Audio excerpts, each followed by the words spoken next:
everyone to झलक, a series of weekly current affairs by Disha publication. मैं हूं पायल और आज झलक में हम जानेंगे पिछले हफ्ते की महत्वपूर्ण खबरों के बारे में, जो कि है एग्जाम पॉइंट ऑफ व्यू से मोस्ट इंपॉर्टेंट और आपकी जनरल नॉलेज के लिए भी।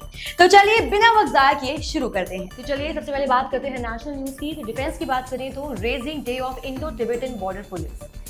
प्राइम मिनिस्टर यानी प्रधानमंत्री मोदी ने भारत तिब्बत सीमा पुलिस की स्थापना दिवस पर देश की सीमा सुरक्षा और अखंडता की रक्षा में उनकी महत्वपूर्ण भूमिका को स्वीकार करते हुए उनके अटूट दृढ़ संकल्प और साहस की सराहना की।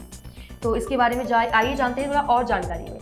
आईटीबीपी भारत की एक विशेष पर्वतीय सेना है जिसकी स्थापना 24 अक्टूबर 1962 को भारत चीन युद्ध के तुरंत बाद की गई थी, जिसे शुरुआत में भारत चीन सीमा पर तैनाती के लिए बनाया गया था। आईटीबीपी को शुरुआत में सेंट्रल रिजर्व पुलिस फोर्स यानी सीआरपीएफ एक्ट 1949 के तहत स्थापित किया गया था। 1992 में संसद ने आईटीबीपी अधिनियम बनाया और 1994 में नियम बनाए गए। सालों से आईटीबीपी को नक्सल विरोधी अभियानों सहित विभिन्न इंटरनल सिक्योरिटी ड्यूटीज के लिए भी तैनात किया गया है। ये बल high altitude rescue and mountaineering operations में अपनी विशेषज्ञता के लिए जाना जाता है। कस्तूरी कॉटन भारत। हाल ही में textile commerce and industry, consumer affairs and food and public distribution ने कस्तूरी कॉटन भारत की वेबसाइट लॉन्च की। ये ministry of textile, the cotton corporation of India, trade and bodies and industry की एक संयुक्त एक मिलीजुली पहल है। वेबसाइट इस पहल पर आवश्यक जानकारी और अपडेट के लिए डिजिटल मंच प्रदान करती है और कस्तूरी कॉटन भारत ब्रांड का उत्पादन करने के लिए जिनस के लिए पंजीकरण प्रक्रिया का जो प्रोसेस है उस पर प्रकाश डालती है। देश के सभी जिनस को निर्धारित प्रोटोकॉल के अनुसार कस्तूरी कॉटन भारत ब्रांड का उत्पादन करने का अधिकार दिया गया है। इसके अलावा आपूर्ति श्रृंखला में कस्तूरी कॉटन भारत की पूरी ट्रेसेबिलिटी प्रदान करने के लिए प्रोसेसिंग के हर एक चरण में क्यूआर आधारित प्रमाणन तकनीक का उपयोग किया जाएगा और एक ब्लॉकचेन आधारित software platform end to end traceability और लेन-देन प्रमाण पत्र प्रदान करेगा।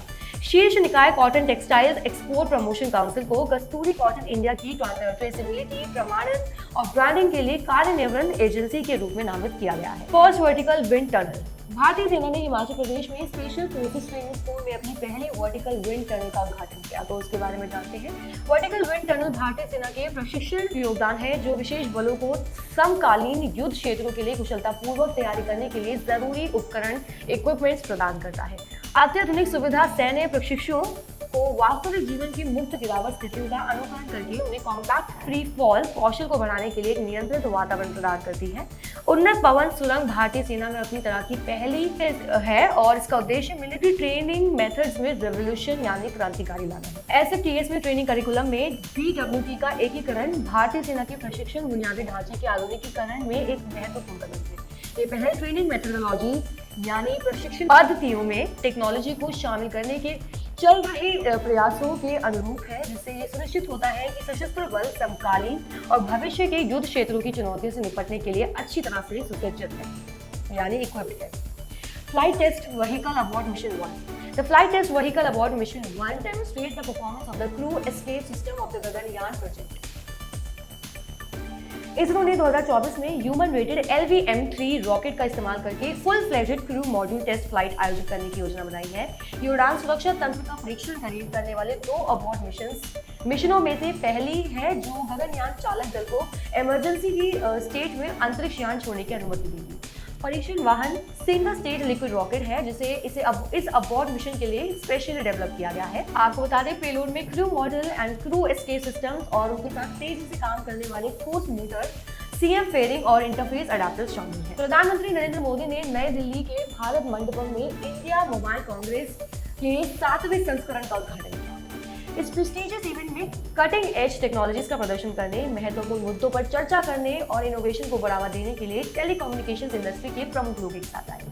आकाश अंबानी ने रिलायंस जियो की अभूतपूर्व पहल यानी स्पेस फाइबर की शुरुआत की, जो भारत की satellite based giga fibre service है जो 1 Gbps तक की इंटरनेट स्पीड देने में सक्षम है। भारतीय एंटरप्राइजेस ने 5G प्लस यानी AI एनेबल टेक और अन्य डिजिटल बुनियादी ढांचे समाधान जैसी कई टेक्नोलॉजीज के साथ फ्यूचर ऑफ इनोवेशन का प्रदर्शन किया। इस कार्यक्रम के दौरान प्रधानमंत्री मोदी ने 100 5G लैब्स पहल के हिस्से के रूप में भारत भर के एजुकेशनल इंस्टीट्यूशंस में स्थापित 100 5G यूज केस लैब्स को पुरस्कार प्रदान किए। आपको बता दें इस प्रोग्राम में 22 देशों के 1 लाख से ज्यादा प्रतिभागियों की मेजबानी की उम्मीद है, जिसमें लगभग 5000 CEO स्तर के प्रतिनिधि, 230 प्रदर्शक और 400 स्टार्टअप और विभिन्न स्टेक होल्डर्स शामिल हैं। भारतीय नौसेना ने नौसेना के जहाजों और सबमरीन्स को सहायता प्रदान करने, जहाजों को फायर फाइटिंग सपोर्ट करने और वीर चलाने के लिए 25 की गोलार्ड ट्रक लॉन्च किया है, जिसे महाबली नाम दिया गया है। कमोडोर सुनील कौशिक ने 28 अक्टूबर 2023 को गुजरात के भरूच में message shop shipyard private limited में महाबली नामक उल्लेखनीय जहाज 25 की गोलार्ड फुल टग लॉन्च किया। ये लॉन्च न केवल इंडिया नेवल फ्लीट यानी भारतीय नौसैनिक बेड़े में एक नए बढ़ोतरी को रिप्रेजेंट करता है, बल्कि रक्षा मंत्रालय की मेक इन इंडिया पहल में भी एक महत्वपूर्ण मील का पत्थर चाहता है। New mushroom species. भारत के केरल में JNTBGRI परिसर में पश्चिमी घाट में एक नई मशरूम प्रजाति कैंडोलोओमाइसिस की खोज की गई है। ये नई प्रजाति जीनस कैंडोलोओमाइसिस से संबंधित है, जो विश्व स्तर पर केवल 35 मान्यता प्राप्त प्रजातियों वाला एक छोटा जीनस है। इसकी विशेषज्ञता इसकी नाजुक उपस्थिति और शहद पीली टोपी है। केरल में पश्चिमी घाट क्षेत्र अपनी रिच फंगल डाइवर्सिटी के लिए जाना जाता है, जिसमें कई प्रजातियों इस क्षेत्र के लिए स्थानिक है। Large language models. Principal scientific adviser के अनुसार भारत लार्ज लैंग्वेज मॉडल्स यानी LLMs के विकास का पता लगाने के लिए एक हाई पावर्ड कमेटी का गठन करेगा, जो ऐसे उपकरण हैं जो मानव भाषा को समझने और उस प्रोसेस को करने वाले एप्लीकेशन बनाने के लिए आर्टिफिशियल इंटेलिजेंस का इस्तेमाल करते हैं। LLMs जनरेटिव AI मॉडल्स एक विशिष्ट वर्ग है जिसे ह्यूमन लाइक टेक्स्ट को समझने और उत्पन्न करने के लिए प्रशिक्षित किया जाता है। इसकी सबसे प्रसिद्ध उदाहरणों में से एक है OpenAI का GPT। जनरेटिव AI यानी आर्टिफिशियल इंटेलिजेंस के सबसेट को संदर्भित करता है जो ऐसी सामग्री उत्पन्न करने में सक्षम सिस्टम बनाने पर ध्यान केंद्रित करता है जो मानव द्वारा उत्पादित सामग्री के समान। डीप टेक या डीप टेक्नोलॉजी स्टार्टअप बिजनेस के एक वर्ग को संदर्भित करती है जो मूर्त इंजीनियरिंग, नवाचार या वैज्ञानिक खोजों और प्रगति के आधार पर नई पेशकश विकसित कर सकते हैं। Role of dust suppressants in mitigating air pollution. हाल ही में खास रूप से दिल्ली जैसे शहरों में जहां वायु प्रदूषण यानी एयर पॉल्यूशन एक गंभीर चिंता का विषय बना हुआ है, वहां धूल से संबंधित प्रदूषण को कम करने के संभावित समाधान के रूप में डस्ट सप्रेसेंट्स ने महत्वपूर्ण ध्यान आकर्षित किया है। डस्ट सप्रेसेंट्स धूल दमनकारी आमतौर पर कैल्शियम या मैग्नीशियम सॉल्ट से बनी होती है, जिन्हें पानी में मिलाया जाता है और फिर सड़कों पर छिड़का जाता है। सेंट्रल पोल्यूशन कंट्रोल बोर्ड की स्टडी से ये संकेत मिलता है कि पानी के साथ मिश्रित होने पर यानी घुलने पर धूल दबाने वाली दवाओं का इस्तेमाल पानी के छिड़काव जैसे पारंपरिक तरीकों की तुलना में प्रदूषण को नियंत्रित करने में ज्यादा इफेक्टिव रहेगा। एक स्टडी के अनुसार डस्ट सप्रेसेंट्स के इस्तेमाल के बाद निर्माण स्थलों यानी कंस्ट्रक्शन साइट्स पे रोड पर डस्ट कॉन्सेंट्रेशन में 30% तक की कमी देखी गई है। RBI's new directive for private banks. RBI private banks और फॉरेन ओन्ड सब्सिडीज को वरिष्ठ प्रबंधन में सुधार के लिए MD और CEO सहित अपने बोर्ड पर न्यूनतम 2 होल टाइम डायरेक्टर्स नियुक्त करने का आदेश देता है। बैंकिंग क्षेत्र के अंदर उभरती चुनौतियों और बढ़ती जटिलताओं के जवाब में RBI ने एक महत्वपूर्ण परिपत्र जारी किया है। इन चिंताओं को दूर करने के लिए RBI ने ये अनिवार्य कर दिया है, कंपल्सरी कर दिया है कि प्राइवेट बैंक्स और फॉरेन बैंक्स की पूर्ण स्वामित्व वाली सब्सिडीज के बोर्ड में कम से कम 2 पूर्णकालिक निदेशक होने ही चाहिए, जो कि है जो बैंक प्रेजेंट में इस न्यूनतम आवश्यकता को पूरा नहीं करते हैं, उन्हें 4 महीने का समय दिया जाएगा WT की नियुक्ति के लिए अपना प्रस्ताव प्रस्तुत करने के लिए। Ghost particle detector Trident. China is constructing world's largest neutrino detecting telescope named Trident in the Western Pacific Ocean to detect elusive particles known as ghost particles. यानी चीन पश्चिमी प्रशांत महासागर में एक विशाल दूरबीन का निर्माण करके एक अभूतपूर्व प्रयास शुरू कर रहा है। इस विशाल सुविधा का प्राथमिक मिशन घोस्ट पार्टिकल यानी न्यूट्रिनो नामक मायावी कणों का पता लगाना है। इस महत्वाकांक्षी उपक्रम के परिणाम स्वरूप दुनिया का सबसे बड़ा न्यूट्रिनो डिटेक्टिंग टेलीस्कोप तैयार होगा। Death penalty to Indian navy personnel by Qatar. Qatar की एक अदालत ने देश में 1 साल से ज्यादा समय से हिरासत में रखे गए 8 पूर्व भारतीय नौसेना कर्मियों को मौत की सजा सुनाई। कतर की एक अदालत ने मौत की सजा सुनाई है जो 1 साल से ज्यादा समय से देश की हिरासत में थे। कतरी अधिकारियों द्वारा उनके खिलाफ आरोपों को सार्वजनिक नहीं किया गया है। भारत सरकार ने सजा पर हैरानी व्यक्त की और अपने नागरिकों की रिहाई सुनिश्चित करने के लिए सभी उपलब्ध कानूनी विकल्पों का पता लगाने की कसम खाई। और आपको बता दें उनकी जमानत याचिकाएं कई बार खारिज कर दी गई हैं और अब कतरी अधिकारियों द्वारा उनकी हिरासत बढ़ा दी गई है। Exercise concept 2023। भारतीय सेना और भारतीय वायुसेना की 120 personnel department joint military exercise concept 2023 के 7वें संस्करण में भाग लेने के लिए कजाकिस्तान के लिए रवाना हुई है। उनका उद्देश्य ज्वाइंट मिलिट्री एक्सरसाइज कांसेप्ट 2023 के 7वें संस्करण में भाग लेना है। ये कोलैबोरेटिव एंडेवर 30 अक्टूबर से 11 नवंबर 2023 तक ओटार काजाकिस्तान में होगा। Additionally, the exercise scope extends to counter unmanned aerial system operations. आपको बता दें, डोगरा रेजिमेंट की एक बटालियन के नेतृत्व में भारतीय सेना की टुकड़ी में 90 कर्मी शामिल हैं। इस एक्सरसाइज का प्राथमिक फोकस संयुक्त राष्ट्र शासनादेश के तहत पर एक उप पारंपरिक वातावरण के अंदर आतंकवाद विरोधी अभियानों के ऑपरेशन के संचालन के लिए जरूरी कौशल और समन्वय को निखारना। इसके अलावा इस एक्सरसाइज का दायरा काउंटर मानव रहित हवाई प्रणाली संचालन तक फैला हुआ है। Fourth Asian para games. India grabs 111 medals at the fourth Asian para games. भारतीय पैरा एथलीटों ने हांगझो में एशियाई पैरा खेलों में 111 मेडल्स, इसमें से 29 गोल्ड, 31 सिल्वर और 51 ब्रॉन्ज मेडल हासिल करके एक ऐतिहासिक उपलब्धि हासिल की है। दिलीप महादू गावित ने पुरुषों की 400 मीटर स्पर्धा में स्वर्ण पदक जीतकर प्रतियोगिता में 100वां पदक हासिल किया। गावित के असाधारण प्रदर्शन को उनके 49.9 सेकंड्स के प्रभावशाली रन टाइम द्वारा उजागर किया गया था। इसके अलावा भी और भी एथलीटों के कई अच्छे परफॉर्मेंसेस रहे जो आप स्क्रीन पर देख सकते हैं। IMF forecast global growth slowdown to 2.9% in 2024। International monetary fund ने हाल ही में अपने लेटेस्ट इकोनॉमिक प्रोजेक्शंस का खुलासा किया है, जिससे पता चलता है कि ग्लोबल ग्रोथ 2023 में 3% रहने की उम्मीद है और 2024 में 2.9% तक गिरावट आएगी, जो दशकों में सबसे कम विकास दर में से है। अक्टूबर 2023 के लिए अपनी नेविगेटिंग ग्लोबल डाइवर्जेंसेस रिपोर्ट में नेविगेटिंग ग्लोबल डाइवर्जेंसेस के लिए इस कमजोर दृष्टिकोण में योगदान देने वाले प्रमुख कारकों की रूपरेखा तैयार की है और वैश्विक अर्थव्यवस्था यानी ग्लोबल इकोनॉमिक के सामने आने वाली महत्वपूर्ण चुनौतियां, चैलेंजेस पर प्रकाश डाला है, उनको हाईलाइट किया है। IMF के बेसलाइन पूर्वानुमान वैश्विक विकास में 2022 में 3.5% से 2023 में 3% और 2024 में 2.9% तक की मंदी का अनुमान लगा। UN's 78th anniversary। Recently, the world has celebrated the 78th anniversary of the United Nations on 24th October 2023। तो जानते हैं इसके बारे में। यूनाइटेड नेशंस डे 2023 की थीम इक्वालिटी, फ्रीडम और जस्टिस फॉर ऑल यानी सभी के लिए समानता, स्वतंत्रता और न्याय के व्यापक विषय के तहत universal declaration of human rights की 75वीं वर्षगांठ मनाने पर जोर दे रही है।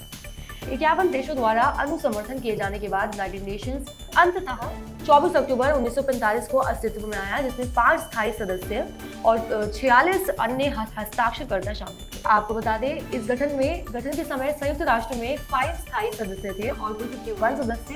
वर्तमान में इसके 193 सदस्य हैं, मेंबर्स हैं, लेकिन संयुक्त राष्ट्र महासभा में स्थायी सदस्य अभी भी 5। The UN has 6 components which were established in 1945, such as the General Assembly, Security Council, Economic and Social Council, Trusteeship Council, International Court of Justice, UN Secretariat, etc. State of energy union report 2023। ये report दिखाती है कि कैसे यूरोपीय संघ ने clean energy transition में तेजी लाकर, आपूर्ति में विविधता लाकर और ऊर्जा की बचत करके यूक्रेन में रूस की आक्रामकता और अपनी एनर्जी सप्लाईज की वेपनाइजेशन का सामूहिक और प्रभावी ढंग से जवाब दिया है। रीपावर EU plan and series of emergency legislative measures ने ये सुनिश्चित किया है कि यूरोप एनर्जी सप्लाई डिस्ट्रप्शन से बचे, एनर्जी मार्केट्स, प्राइसेस और कंज्यूमर्स पर दबाव कम हो और हमारे एनर्जी सिस्टम की स्ट्रक्चरल रिफॉर्म को आगे बढ़ाया जाए। ये यूरोपीय ग्रीन डील कानून के माध्यम से और रिन्यूएबल एनर्जी और इंप्रूविंग एनर्जी एफिशिएंसी में सुधार के माध्यम से किया गया था। EU भी अपने रीपावर EU लक्ष्य को पूरा करने की राह पर है। एक्सरसाइज हारी माउंट शक्ति 2023। Indian and Malaysian armies have initiated exercise हारी माउंट शक्ति 2023। भारत के उमरोई कैंटोनमेंट में आयोजित इस संयुक्त द्विपक्षीय प्रशिक्षण अभ्यास का उद्देश्य सैन्य क्षमताओं को मजबूत करना है। एक्सरसाइज हारी माउंट शक्ति 2023 ने न केवल सैन्य क्षमताओं को आगे बढ़ाता है, बल्कि भारत और मलेशिया के बीच स्थायी दोस्ती का भी प्रतीक है, जो क्षेत्रीय सुरक्षा और स्थिरता के प्रति उनकी प्रतिबद्धता को मजबूत करता है। Joint naval exercise in the Gulf of Guinea. India and EU ships conducted joint activities in the Gulf of Guinea in an effort to reinforce naval maritime security cooperation in support of the region. आपको बता दें, exercise 5 अक्टूबर 2023 को Brussels में यूरोपीय संघ भारत समुद्री सुरक्षा वार्ता की तीसरी बैठक के बाद हुआ। इस एक्सरसाइज के दौरान भारतीय नौसेना का INS सुमेधा, एक अपतटीय गश्ती जहाज, गिनी की खाड़ी में 3 यूरोपीय संघ के सदस्य देशों के जहाजों, इतालवी नौसेना जहाज ITS फोर्सकरी, फ्रांसीसी नौसेना जहाज FS वेंटोसो और स्पेनिश नौसेना जहाज टॉर्नेडो के साथ शामिल हुआ था। रिपोर्ट्स और इंडाइसेस के बारे में बात करते हैं तो ग्लोबल टैक्स इन्वेजन रिपोर्ट 2024 हाल ही में यूरोपियन यूनियन टैक्स ऑब्जर्वेटरी ने ग्लोबल टैक्स इन्वेजन रिपोर्ट 2024 जारी की है, जिसमें कर चोरी यानी टैक्स की चोरी, अरबपतियों पर ग्लोबल मिनिमम टैक्स और कर चोरी से निपटने के उपायों से संबंधित कई महत्वपूर्ण मुद्दों को हाईलाइट किया गया है। The report investigates the effects of international reforms adopted over the past 10 years, such as the automatic international exchange of bank information and the international agreement on a global minimum tax for MNCs, among other issues. Offshore tax evasion has decreased over the past decade. In 2013, 10 of the world's GDP was stored in global tax havens, but now only 25% of this wealth remains untaxed. कर चोरी, धन छिपाना और लाभ को tax haven में स्थानांतरित करना प्राकृतिक घटनाएं नहीं है, बल्कि नीति विकल्पों का या आवश्यक विकल्प चुनने में विफलता का एक परिणाम है, उसका रिजल्ट है। रिपोर्ट अरबपतियों पर वैश्विक न्यूनतम कर की वकालत करती है, जिसमें उनकी संपत्ति पर 2% की दर का प्रस्ताव है। ऐसे धनी लोगों पर यानी ऐसे रिच पीपल पर टैक्स लगाने के लिए तंत्र स्थापित करना जो किसी देश में लंबे समय से निवासी हैं और कम टैक्स वाले देश में जाने का विकल्प चुनते हैं। Turkish Republic's 100th anniversary celebration. Turkey observed the 100th anniversary of its modern secular republic's creation, marking a significant historical milestone. तुर्की गणराज्य ने अपनी 100वीं वर्षगांठ मनाई, जो ऑटोमन साम्राज्य के पतन के बाद एक आधुनिक धर्मनिरपेक्ष राज्य के रूप में अपनी स्थापना की एक शताब्दी को चिन्हित करता है। उत्सव अपेक्षाकृत फीका रहा, जिसमें इस्तांबुल में आतिशबाजियां और ड्रोन शो और 100 नौसैनिक जहाजों का जुलूस शामिल था। खास रूप से कोई भव्य स्वागत समारोह नहीं था। शांत वातावरण हाल ही की घटनाओं से प्रभावित था, जिसमें विनाशकारी भूकंप शामिल था, जिसमें 50,000 से ज्यादा लोगों की जान चली गई, और इजराइल हमास संघर्ष जिसने मध्य पूर्व में उथल-पुथल पैदा कर दी। India's ambitious bid to host the 2036 Olympic games. हाल ही में प्रधानमंत्री मोदी ने मुंबई में 141वें अंतर्राष्ट्रीय ओलंपिक समिति सत्र के उद्घाटन समारोह के दौरान आदर्श रूप से 2036 में ओलंपिक खेलों में की मेजबानी करने की भारत के इरादे की घोषणा की। China, South Africa and Japan are the only Asian countries to have hosted the Olympics, with Japan having hosted the Games in both 1964 and 2020. Cities submit a letter of interest to the International Olympic Committee. It involved a lengthy multi-year, multi-step evaluation process. और upcoming events आप अपनी screen पर देख सकते हैं। Awards and honors की बात करते हैं। So Neeta Ambani received the 2023 USI SPF Global Leadership Award for her philanthropic work through Reliance Foundation. यानी नीता अंबानी को रिलायंस फाउंडेशन के माध्यम से उनके परोपकारी कामों के लिए 2023 USI SPF global leadership award मिला। She is the founder and chair of Reliance Foundation. Neeta Ambani, founder and chair of Reliance Foundation, was honored with the 2023 USI SPF Global Leadership Award for philanthropy and corporate social responsibility. The award was presented by John Chambers, chairman of USI SPF, at a reception in New Delhi, attended by prominent figures from the USI SPF, Indian business leaders and Government of India officials, etc. अब बात करेंगे people in news यानी लोगों के बारे में जो इस हफ्ते सोशल में न्यूज में बने रहे और क्यों न्यूज में बने। तो सबसे पहले जानते हैं Ashok Vaswani. Kotak Mahindra bank, one of India's leading private sector banks, has welcomed Ashok Vaswani as its next managing director and chief executive officer.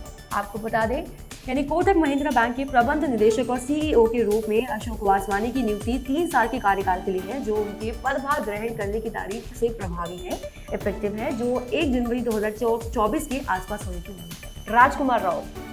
Bharat के चुनाव आयोग यानी इलेक्शन कमीशन ऑफ इंडिया ने 5 राज्यों में आगामी विधानसभा चुनावों और 2024 के आम चुनावों की तैयारी के लिए एक्टर राजकुमार राव को अपना राष्ट्रीय आइकन नियुक्त करने के लिए तैयार है।